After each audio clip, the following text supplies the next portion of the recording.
Hello, today I am here to discuss about the MCQs related to Union and its territory. So let's start from question 1, under which consider the following statements. Statement 1 is states, statement 2nd is Union territories, statement 3rd is territories that may be acquired by Government of India at any time. So how many of the above are included under the expression territory of India? Option A, only one. Option B, only two. Option C, all three. Option D, none. So correct answer is option C. It means all the three statements given above are correct because the expression territory of India in the Indian Constitution includes states, UTs and territories that may be acquired by Government of India at any time. So next question is, with reference to the powers of Parliament under Article 3 of the Indian Constitution, consider the following statements. Statement first is, the power of Parliament to diminish the area of state includes cession of Indian territory to a foreign country. And statement second is, territorial integrity of any state is guaranteed by the Constitution of India. So which of the statements given above is are correct? Option A, one only. Option B, two only. Option C, both one and two. Option D, neither one nor two. So correct answer will be option D. It means both the statements given above are incorrect because the Supreme Court of India has held that Parliament has the power under Article 3 to alter the boundaries of a state, which may include cession of Indian territory to a foreign country. This was clarified in the Berubari case, 1960, where the court observed that cession of territory could occur only through constitutional amendment under Article 368 along with Article 3. And with respect to statement second, the parliament can redraw the political map of India according to its will. Hence, the territorial integrity of any state is not guaranteed by the constitution. So next question is, under Article 3 consider the following statements according to authorities of the parliament. To statement 1 is, to form a new state by separation of territory from any state. Statement 2nd is, to be admitted into the Union of India, new states. And statement 3rd is, to increase or diminish the area of any state. So how many of above statements are correct? Option A, only one. Option B, only two. Option C, all three. Option D, none. So correct answer is option B. It means only two options are given. So which two statements are correct?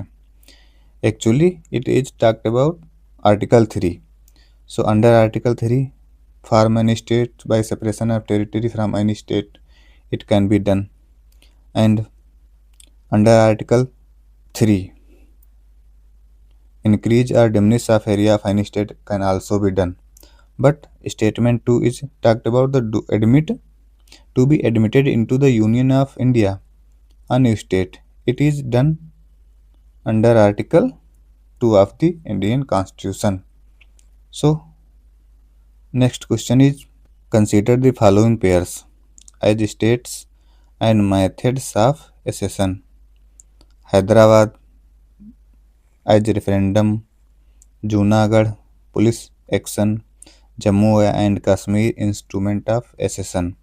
So how many pairs given above are correctly matched?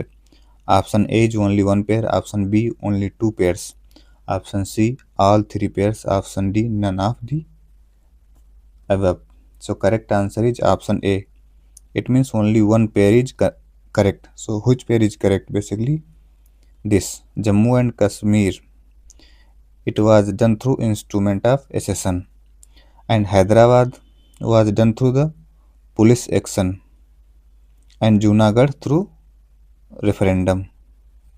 So next question is, with reference to the powers of Parliament under Article 3 of the Indian Constitution, consider the following statements.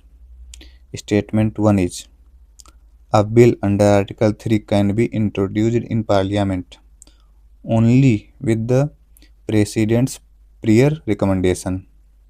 Statement 2 is, the President has to refer the bill to the concerned state legislature for expressing its views within a specific period of time. So, which of the statements given above are correct? Option A is 1 only, option B 2 only, option C both 1 and 2, and option D neither 1 and nor 2. So, correct answer is option C. It means both statements given above are correct. So, next question is question 6. Which of the following statements are correct? Statement 1 is, the State Reorganization Commission established in December 1953 favored creating states with linguistic uniformity. Statement 2 is, the Constitution of India provides symmetrical representation in the Rajya Sabha for every state.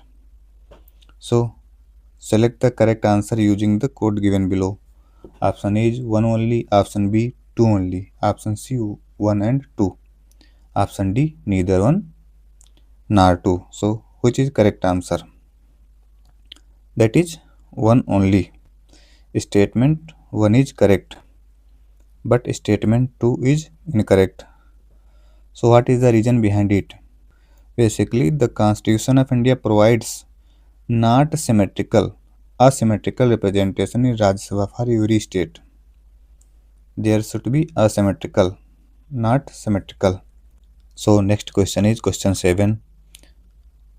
So, with reference to the State Reorganization Commission of India, consider the following statements.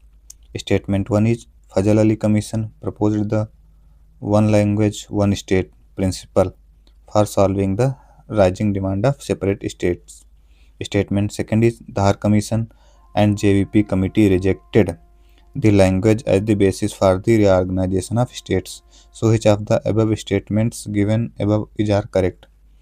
Option A is 1 only, option B 2 only, option C both 1 and 2, option C neither 1 nor 2. So, correct answer is option B. It means statement 2 is correct, but statement 1 is incorrect. So, under Fazal Ali Commission, there were two other members as K.M. Panikkar and H.N. Kunjuru. Basically, it was broadly accepted language as the basis of reorganization of states, but it rejected the theory of one language, one state. So, next question is question 8. In the context of new states and UTs created after 1956 in India, consider the following statement. Statement 1 is, India acquired Goa, Daman and Diu from the Portuguese by means of plebiscite. Statement 2 is, the State Reorganization Act of 1956 bifurcated Andhra Pradesh into two separate states. So, which of the statements given above are incorrect? So, correct answer is option C. Sorry, it means both statements are incorrect as 1 and 2, because it is in statement 1 it is talked about plebiscite.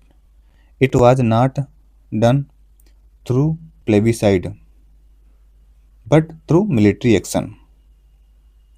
It was done through military action, and in statement 2 it is talked about States Reorganization Act of 1956. So it was Andhra Pradesh Reorganization Act 2014 with respect to this, under which Andhra and Telangana were created, and Telangana was made as 29th state of the India. So in first statement, there should be military actions. In second statement, there should be Andhra Pradesh Reorganization Act 2014. So next question is question number 9. Which of the following are the reasons for establishment of UT in India?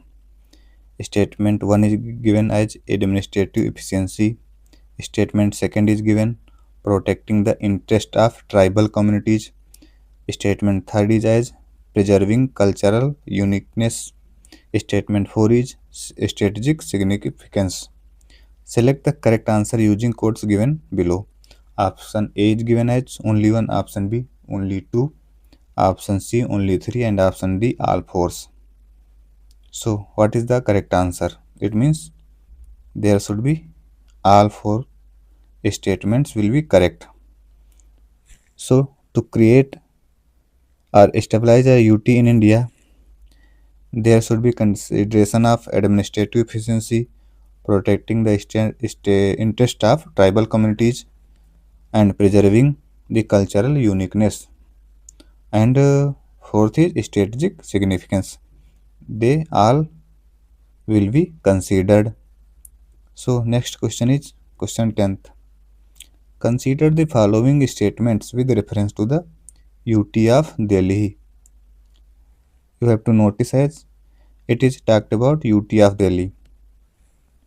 Statement 1 is Delhi was designated as National Capital Territory of Delhi by 69th Amendment Act of 1991.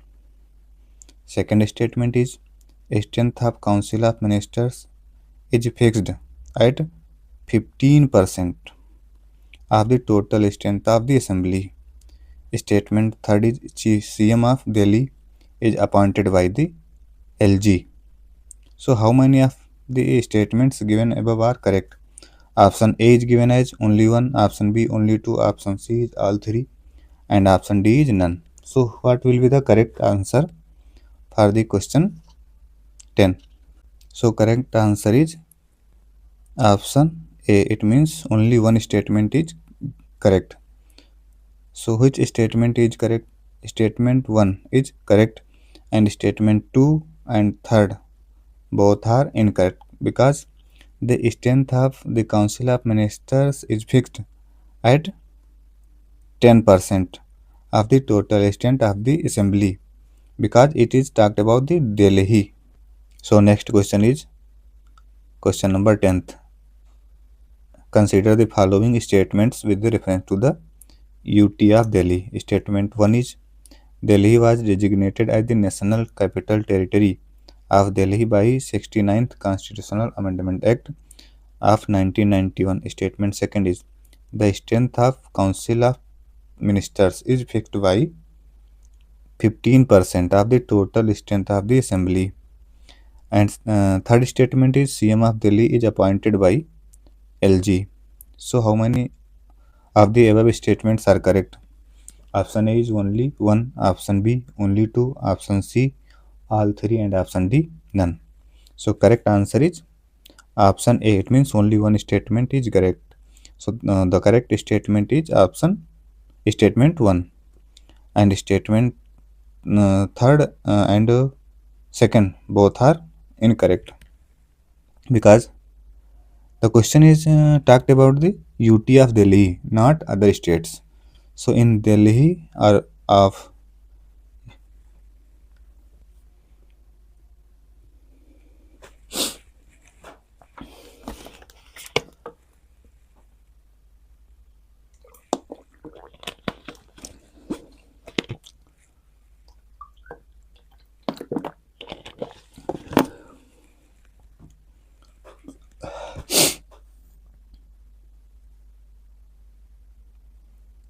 so next question is question 10th, which will be last question of this lecture.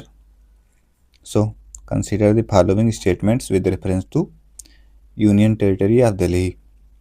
It is talked about UT of Delhi. Statement 1 is Delhi was designated as the National Capital Territory of Delhi by 69th Constitutional Amendment Act 1991.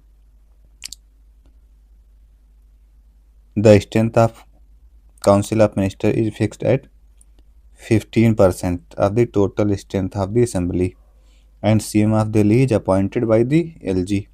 How many of the above statements are correct? Option A only one, option B only two, option C all three, and option D none. So correct answer is option 8 means only one statement is correct. So statement 1 is correct and statements 2 and 3rd both are incorrect because question is talked about the UT of Delhi. So here will be 10% of the total strength of the assembly, and CM of Delhi is appointed by the president, not by LG. These were the questions related to UTs and its territory. In upcoming classes, I would like to discuss some other topics